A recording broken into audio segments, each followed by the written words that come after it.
তো চাষি ভাইরা, আপনারা যে ফসলের জমিতে ইউরিয়া ব্যবহার করেন, তো ইউরিয়া গাছের কি কাজ করে আর জমির কি ক্ষতি করে? তো ইউরিয়ার মধ্যে রয়েছে 46% নাইট্রোজেন, বাকি 54% কি থাকে সেটা বস্তা বা ব্যাগের মধ্যে লেখা থাকে না। নাইট্রোজেনের কাজ হচ্ছে গাছের ক্লোরোফিল বৃদ্ধি করে গাছের সবুজ ভাবকে বজায় রাখা, গাছের গ্রোথ বা বৃদ্ধির কাজ করে। ইউরিয়ার মধ্যে রয়েছে 46% নাইট্রোজেন, সেটা আমাদের ফসলের কাজ করে।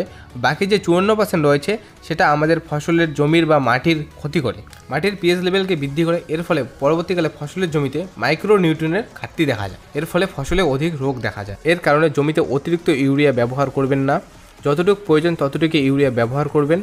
তো ইউরিয়া ছাড়াও যদি আপনারা ফসলের জমিতে নাইট্রোজেনের ভর্তি করতে চান, তাহলে আপনারা রেন গানের সাহায্যে জল সেচাই করুন। হাওয়ার মধ্যে যে নাইট্রোজেন রয়েছে সেটা আপনার ফসলের জমিতে গিয়ে নাইট্রোজেনের কাজ করবে। গরুর গোবর সার ব্যবহার করে আপনারা নাইট্রোজেনের ভর্তি করাতে পারেন জমিতে। এই ভিডিওটাকে যতটা পারেন শেয়ার করে চাষি ভাইদের কাছে পৌঁছে দিন। আর ভিডিওটা ভালো লাগলে ভিডিওটাকে লাইক করুন। এইরকম চাষবাসের ইনফরমেশন ভিডিও দেখতে চ্যানেলটিকে সাবস্ক্রাইব করে রাখুন।